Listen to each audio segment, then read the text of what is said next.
Lembro muito bem que na última entrevista que a gente conversou aqui, na última conversa nossa aqui, a gente perguntou bastante sobre essa história do apoio a Lula, né? E a senhora dizia que ele seria somente baseado, né, em plano de governo, em propostas, né?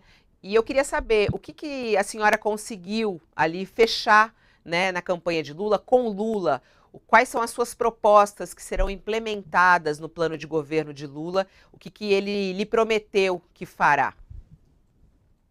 Bem, primeiro, um prazer estar aqui com vocês e muito bom que você tenha trazido aqui, né, aquelas nossas conversas, porque eu sempre disse que eu estava aberta ao diálogo, desde que fosse no terreno de uma recomposição política e programática através de propostas. E foi exatamente isso que aconteceu. Nós tivemos uma longa conversa, e depois dessa longa conversa, veio ontem essa recomposição.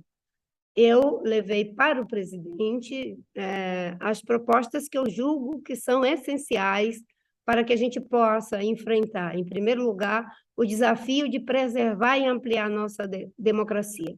Depois, questões que estão ligadas àquilo que eu defendo, que é acabar com as desigualdades sociais através de um novo ciclo de prosperidade em bases sustentáveis. E, em cima disso, um conjunto de propostas que eu considero altamente relevantes para que o Brasil possa fazer sua entrada no século XXI à luz dos esforços que já estão acontecendo em vários países do mundo em função do grave problema das mudanças climáticas.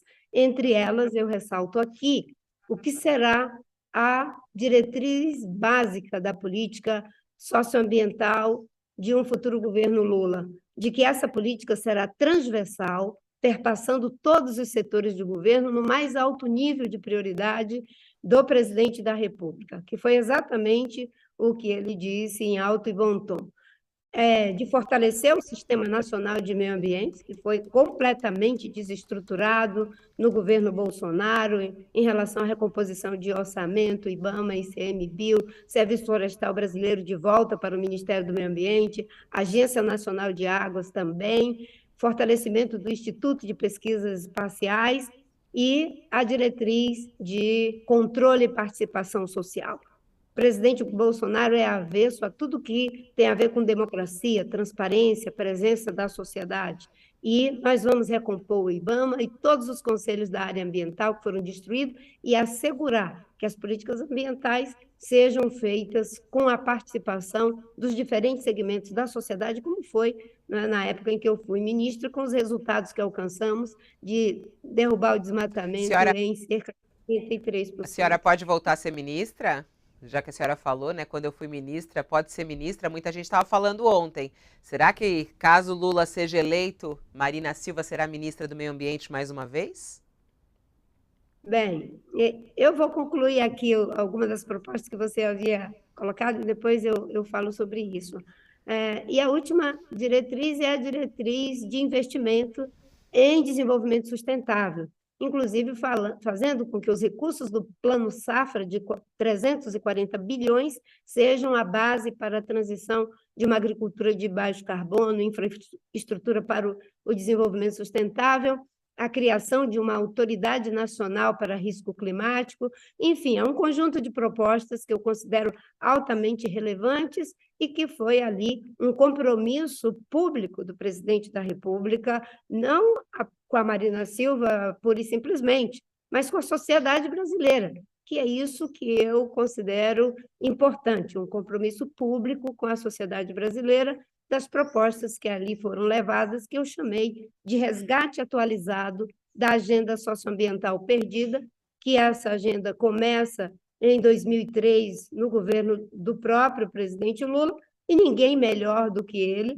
para assumir o compromisso de fazer esse resgate, só que agora colocando no mais alto patamar do governo, porque antes eram diretrizes do Ministério, agora serão do conjunto do governo. Em relação a essa questão de ministério, acho que tudo que um presidente não pode fazer é ficar falando de ministro enquanto ainda está concorrendo. E tudo que um apoiador não deve fazer é ficar com essa história de ministério. Então, no meu caso, eu já fui ministra, o Brasil tem quadros excelentes, nós temos na sociedade civil, na academia, em vários setores, pessoas altamente qualificadas. Infelizmente, os partidos eles não têm uma cultura em relação à questão da sustentabilidade. Isso foi sendo gerado ao longo de mais de 3 décadas no seio da sociedade, com raríssimas exceções dentro de partidos como Fábio Feldman, que foi o nosso constituinte, Chico Mendes e tantas outras pessoas, mas eram, enfim, temos quadros e é isso que importa. O importante é que as propostas elas são estratégicas, relevantes, que se somaram às que já estavam no programa de governo e ali estão como suplementares.